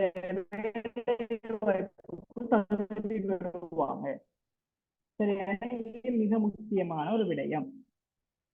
அப்ப இவ்வளவுதான் இந்த விடயங்கள். இது பரீட்சை சம்பந்தமா நாம சொல்லிருக்கிற விடயம். சரியா? இதுல வந்துட்டு பெருசா வேற ஒன்றும் இல்லை. இப்ப நம்மளுக்கு வந்து தெரியணும், இப்ப இந்த மேனேஜ்மெண்ட் சர்வீஸ் ஆபீசர் சொல்லி சொல்ற இந்த வேலை வாய்ப்பு, இப்ப இதுல நம்மளுக்கு வந்துட்டு என்னென்ன பெனிஃபிட்ஸ் இருக்குன்னு சொல்றது லாஸ்ட் விஷயம். இதோட இது முடியும். சரிதானே? அப்ப இப்ப நம்ம ஒரு மேனேஜ்மெண்ட் சர்வீஸ் ஆபீஸ்ங்கிற ஒரு வேலை வாய்ப்புக்கு வந்துட்டு நம்ம அப்ளை பண்ண போறோம்னு சொன்னா இதால நமக்கு என்ன அனுகூலங்கள் வந்துட்டு இருக்குது, என்ன பெனிஃபிட்ஸ் வந்து இருக்குன்னு சொல்றது தெரிஞ்சு கொண்டு நம்ம அப்ளை பண்ணணும். சரி, அப்ப அதை வந்துட்டு நம்ம தெரிஞ்சு கொள்வோம். சரியா? இப்ப எப்படி எழுதுற, என்ன குவாலிஃபிகேஷன், எல்லா விஷயங்கள் நம்ம பார்த்தோம். அப்ப என்ன பெனிஃபிட்ஸ் சொன்னா முதலாவது பெனிஃபிட், இது வந்துட்டு ஒரு அரசு வேலை வாய்ப்பு, கவர்மெண்ட் ஜாப் சொல்லி சொல்லலாம். சரிதானே? இப்ப சமூகத்துல வந்துட்டு உங்களுக்கு தெரியும் தொழில் பாதுகாப்பு, ஜாப் செக்யூரிட்டி வந்துட்டு இருக்கிறது அதிகமாக வந்துட்டு இருக்கிறதுன்னு சொல்றது நம்ம கவர்மெண்ட் ஜாப்னு சொல்லி சொல்லுவோம். இப்ப எல்லாருமே வந்துட்டு கவர்மெண்ட் ஜாப் அப்படின்னு சொல்றதுதான் என்ன செய்யறது, ப்ரையாரிட்டி வந்துட்டு அதுக்கு தான் கொடுப்பாங்க. சரியா? அப்ப முதலாவது நன்மை வந்துட்டு இது கவர்மெண்ட் ஜாப்னு சொல்லி இருக்கிறது. அடுத்து ரெண்டாவது வந்து நன்மை என்னன்னு சொன்னா, இது வந்துட்டு ஒரு என்ன இது வந்துட்டு இது ஒரு பென்ஷனபிள் ஆனது, அதாவது ஓய்வூதியத்தை வந்து பெற்றுக் கொடுக்கக்கூடிய ஒரு வேலை வாய்ப்பு, நிரந்தர வேலை வாய்ப்பு. அடுத்த விஷயம் பெர்மனன்ட் ஜாப். சரியானே? இப்ப அதுல வந்துட்டு இப்ப நிறைய வேலை வாய்ப்புகள் இருக்கு, நிறைய கேட்டகரியில டெம்பரரியா வந்து நியமிக்கிறது, கான்ட்ராக்ட் அடிப்படையில் நியமிக்கிற நிறைய வேலை வாய்ப்புகள் இருக்கு கவர்மெண்ட் சைட்ல. ஆனால் இது வந்து பெர்மனன்ட் ஜாப், அதாவது நிரந்தர வேலை வாய்ப்பு. நிரந்தர வேலை வாய்ப்பு. அதே மாதிரி பென்ஷனபிள், அதாவது ஓய்வூதியத்தை நீங்க என்ன செஞ்சு கொள்ளலாம், பெற்றுக்கொள்ள முடியுமாக வந்துட்டு இருக்கும். சரிதானே? அப்ப அந்த விஷயங்களும் வந்துட்டு இதுல நன்மைகளாக நாம சொல்லலாம். சரி, அடுத்தது மிக முக்கியமான ஒரு நன்மை, இப்ப இந்த அரச உத்தியோகத்தை நீங்க வந்து எடுத்தீங்கன்னு சொன்னால், இந்த மேனேஜ்மெண்ட் சர்வீஸ் ஆபீசர்னு சொல்ற இந்த வேலை வாய்ப்பை நீங்க பெற்றுக்கொள்றீங்கன்னு சொல்லி வைப்போம். உங்களுக்கு வந்துட்டு நீங்க கேள்விப்பட்டிருப்பீங்க SLAS எக்ஸாம், அதே மாதிரி SLAS மாதிரியான உயர் போட்டி பரீட்சை பதவிகளுக்கான எக்ஸாம். இந்த எக்ஸாம்ஸ் வந்துட்டு எழுதுறேன்னு சொன்னா ஏஜ் லிமிட் இருக்குது. இதுக்கு வந்துட்டு குறைஞ்சபட்ச தலைமை வந்துட்டு டிகிரி, இந்த உயர் சர்வீஸ் எக்ஸாம் எழுதுறதுக்கு. சரிதானே? அப்ப இந்த எக்ஸாம் வந்துட்டு எழுதுறதுக்கான வாய்ப்பு வந்துட்டு இந்த வேலை எடுக்கிறதுனால உங்களுக்கு கிடைக்கும்னு சொன்னால் அது உண்மை. அதுக்கான என்ன ரீசன் சொல்லி நான் உங்களுக்கு சொல்றேன். இப்போ பொதுவா வந்துட்டு ஒரு நபர் வந்துட்டு என்ன செய்யணும்னு சொன்னால், அதாவது SLASஓ அல்லது ஏதாவது போட்டி பரீட்சையோ வந்துட்டு எழுதணும்னு சொன்னா ஓலைலன் சர்வீஸ்ல, அவர் வந்துட்டு ஒரு டிகிரி வச்சுக்கணும். ஒரு டிகிரி இருந்து அவருக்கு 18 வயசு, சாரி அவருக்கு வந்துட்டு 28 வயசுக்குள்ள இருக்கணும். சரி, 28 வயசுக்குள்ள இருந்தா தான் அவர் என்ன செய்யலாம், எழுதலாம். 28 வயசை தாண்டிக்கின்னு சொன்னா அவர் என்ன செய்யலாம், டிகிரி இருந்தாலுமே எழுதலாம போகும். சரிதானே? இது வந்துட்டு ஓப்பன் எக்ஸாம் சொல்லி சொல்லுவோம், ஓப்பன் எக்ஸாம் சிஸ்டம் சொல்லி சொல்றேன், திறந்த போட்டி பரீட்சைன்னு சொல்லி சொல்லுவாங்க தமிழ்ல. இன்னொன்று இது மட்டுப்படுத்தப்பட்ட போட்டி பரீட்சைன்னு சொல்றது விட, அதாவது லிமிட்டட் சொல்லுவோம். இது என்ன விஷயம் சொன்னால், இது அரசாங்க திணைக்களங்கள்லயோ அல்லது அரசு துறைகள்ல வந்துட்டு வேலை செய்கிற சில நபர்களுக்கு வந்து அவங்களுக்கு வந்துட்டு என்ன செய்யறது, நடத்தப்படுறது. சரி, அவங்க வந்துட்டு ஒரு 5 years எக்ஸ்பீரியன்ஸோட ஒரு டிகிரியை வந்துட்டு கொண்டிருப்பாங்களாக இருந்தா அவங்க என்ன செய்யலாம்னு சொன்னா லிமிடெட் பேசிஸ்ல வந்துட்டு அந்த உயர் போட்டி பரீட்சைகளுக்கான எக்ஸாம்ஸை வந்துட்டு எழுதி கொள்ள இயலும். அது மிக பிரதானமான ஒரு இது. அதுல என்னன்னு சொன்னால் வயதெல்லைகள் வந்துட்டு கூட, அங்க 28 வயசு இல்லை, அங்க கூட. சரியானே? அந்த வயசு லிமிட் வந்துட்டு கூட அறியப்படுது. அதாவது நமக்கு பிரச்சனை இல்லை. அடுத்தது இந்த ஓப்பன் எக்ஸாம்னு சொல்லி சொல்றது பாத்தீங்கன்னு சொன்னா எல்லாரும் எழுதுறது, டிகிரி வச்சு எல்லாரும் எழுதுவான். லிமிட்டட்னு சொல்லி சொல்றது என்ன, அப்படி இல்லை, இதுக்குள்ளே அரசு துறைகளை வேலை செய்யற நபர்கள் தான் என்ன செய்ய போறாங்க, எழுத போறாங்க. அதுல நம்ம செலக்ட் ஆகிறதுக்கான வாய்ப்புகளும் என்ன செய்யலாம், கூடுதலாக இருக்கலாம். அப்ப இது முக்கியமா நம்ம சொல்ல போனால் இந்த SLAS போன்ற உயர் போட்டி பரீட்சைகளை வந்து எழுதுறதுக்கு ஒரு வாய்ப்பாக உங்களுக்கு அமையும் எதிர்காலத்தில். எப்படின்னு சொன்னா, இப்ப நீங்க இந்த வேலையை எடுத்தீங்கன்னு சொன்னா ஒரு 5 years எக்ஸ்பீரியன்ஸை நீங்க எடுத்துக்கொள்றீங்கன்னு சொன்னால் பிளஸ் உங்களுக்கு ஒரு டிகிரியும் இருக்கு. சரியான? ஒரு டிகிரியும் இருக்குன்னா நீங்க லிமிடெட் பேசிஸ்ல இப்படியான போட்டி பரீட்சைகள் எழுதி உங்களோட தரத்தை வந்து என்ன செய்யலாம், உயர்த்தி கொள்ளலாம். அது உங்களுக்கு மிகப்பெரிய ஒரு வாய்ப்பாக வந்துட்டு உங்களுக்கு எதிர்காலத்தில் அமையும். இது ஒரு மிக முக்கியமான ஒரு நன்மை. சரி, அப்ப இதை தவிர ஒரு அரசு உத்தியோகத்திற்கு வழங்கப்பட்ட சலுகைகள் அப்படி சொல்லி நிறைய இதுக்கான சலுகைகளும் வந்துட்டு என்ன செய்யும், அரசாங்கத்தால வந்து வழங்கப்படும். அரசு வேலை வாய்ப்புன்னு சொல்றதால. சரிதானே? அப்ப இதெல்லாம் வந்துட்டு மிக முக்கியமான நன்மைகளாக வந்துட்டு நம்ம சொல்லலாம். அப்ப இதைத்தான் இந்த வேலை வாய்ப்பு சம்பந்தமான தகவல்கள் சொல்லி நாம என்ன செய்யறோம், சொல்றோம். சரியானே? அப்ப ரைட், இந்த காலப்பகுதியில உங்களுக்கு தெரியும் ஒரு கவர்மெண்ட் ஜாப் வந்துட்டு எடுக்கிறேன்னு சொன்னால் ஈஸியான ஒரு விடயம் இல்லைன்னு சொல்றது உங்களுக்கு தெரியும். அப்ப இந்த ஒரு வாய்ப்புன்னு சொல்றது ஒரு முக்கியமான ஒரு வாய்ப்பு அல்லது முக்கியமான சந்தர்ப்பம். இதை வந்துட்டு இந்த குவாலிஃபிகேஷன் இருக்கிறார்கள் வந்து என்ன செய்யலாம்னு சொன்னா சரியா பயன்படுத்தினீங்க சொன்னால் நீங்க இந்த விஷயத்தை வந்து என்ன செய்யலாம், அடங்கி கொள்ளக்கூடிய ஒரு இது வந்துட்டு இருக்கும். சரிதானே? ரைட், நான் நினைக்கிறேன் இது இவ்வளவுதான் முக்கியமான விஷயங்கள்.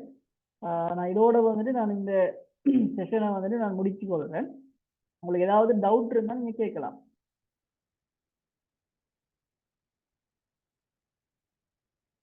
யாருக்கு சரி ஏதாவது டவுட் இருக்குதா இது சம்பந்தமா, எக்ஸாம் சம்பந்தமா?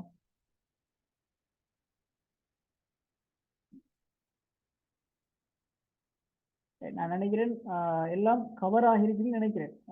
உங்களுக்கு இருந்த சந்தேகங்கள் எல்லாம் ரைட். ஒரு ஆள் வந்துட்டு கேட்டுக்கிறாங்க எக்ஸாம் சென்டர் அதாவது எக்ஸாம், அதாவது பரீட்சை நிலையங்கள், எக்ஸாம் சென்டர்ஸ் வந்துட்டு எங்கன்னு சொல்லி கேட்காங்க. இப்போ நீங்க வந்துட்டு மெடிக்கலோல இருந்து அப்ளை பண்றீங்கன்னு சொன்னா உங்களுக்கு மெடிக்கலோக்கு உள்ளதான் வந்துட்டு இருக்கு. இப்போ அது வந்துட்டு கெஜெட்ல வந்துட்டு இப்போ குறிப்பிடப்பட்டிருக்கு. நீங்க பாத்தீங்கன்னு சொன்னால் உதாரணமா வந்துட்டு நீங்க கெஜெட்டை பார்க்கலாம். இப்படி மாவட்டங்கள் இருக்குது, சரிதானே? மாவட்டங்கள் 25 மாவட்டங்களும் இருக்குது. இப்போ எல்லா மாவட்டங்களுக்கும் என்ன செய்வாங்க, அப்ளை பண்ணுவாங்க. இப்போ ஒவ்வொரு மாவட்டத்துக்கும் நகரங்கள் வந்து குறிப்பிடப்பட்டிருக்கு, என்னென்ன எக்ஸாம் சென்டர் சொல்லி. இப்போ இதைத்தான் குறிப்பிட்டு தான் நம்ம என்ன செய்வோம், அப்ளை பண்ணுவோம். உதாரணமா நான் எடுக்கணும், இப்போ மட்டக்களப்பு நான் வந்து எடுத்துன்னு சொன்னா, சரி மட்டக்களப்பு நான் எடுத்துன்னு சொல்லி சொன்னால் இங்க வந்துட்டு 3 பரீட்சை நிலையங்கள் வந்துட்டு இருக்கு மேல கெஜெட் படி. மட்டக்களப்பு, ஏறாவூர், காத்தாங்குடி. அப்ப இந்த 3க்கும் நம்ம என்ன செய்யலாம், எது நமக்கு அண்மையில் இருக்குது நம்ம 3க்கும் வந்து அப்ளை பண்ணலாம், சரியானே? அப்ப இது வந்துட்டு கெஜெட்ல இப்ப உங்களுக்கு அப்ளிகேஷன் கால் பண்ற டைம்ல கெஜெட்ல எல்லா விஷயங்களும் வந்து குறிப்பிடப்பட்டிருக்கு, எங்கெங்க நம்ம அப்ளை பண்ணலாம்னு சொல்லி. அப்ப நம்ம விரும்புற மாதிரி அந்த நகரங்களை பரீட்சை நிலையங்களை தெரிவு செஞ்சு கொள்ள முடியும். அது நீங்க வசிக்கிற இடத்துல அழகாக இலகுவாக வந்துட்டு எழுதி கொள்ள மாதிரி தான் அந்த பரீட்சை நிலையங்கள் வந்துட்டு இருக்கு. இது வந்து மாவட்டத்தை அடிப்படையாக வச்சு நடக்கிறதால இப்படி ஒரு நன்மை வந்துட்டு இருக்கு. அப்படி இல்லைன்னு சொன்னா சில எக்ஸாம் எழுதுறதுனா நம்ம என்ன கொழும்புக்கு மட்டும் போக வேண்டிய ஒரு நிலைமை இருக்கு. அது இங்க வந்துட்டு இல்லை, சரிதானே? ரைட், சரி, ஓகே. அப்ப நான் நினைக்கிறேன் எல்லாருக்கும் வந்துட்டு இது கிளியர் ஆகிருக்குன்னு சொல்லி நினைக்கிறேன். அப்ப ஏதாவது டவுட் இருந்துச்சுன்னா நீங்க கண்டக்ட் பண்ணி வந்துட்டு எனி டைம் கேட்டுக்கொள்ளும், சரிதானே? ரைட். அப்படி கிளாஸ்ல வந்துட்டு ஜாயின் ஆகிற ஆட்கள் வந்து இருந்தால் எனக்கு வந்துட்டு பர்சனலாக கண்டக்ட் பண்ணுங்க. இது சம்பந்தமான மேலதிகமான வழிகாட்டல்களை வந்து நாங்கள் வழங்குவோம், சரிதானே? அப்போ இன்னைக்கு வந்துட்டு சரிதானே? அப்போ இந்த செஷனை வந்துட்டு நான் இதோட வந்துட்டு முடிச்சுக் கொள்றேன். இதுவரை நேரமும் வந்துட்டு கலந்து கொண்ட அனைவருக்கும் நன்றிகள்.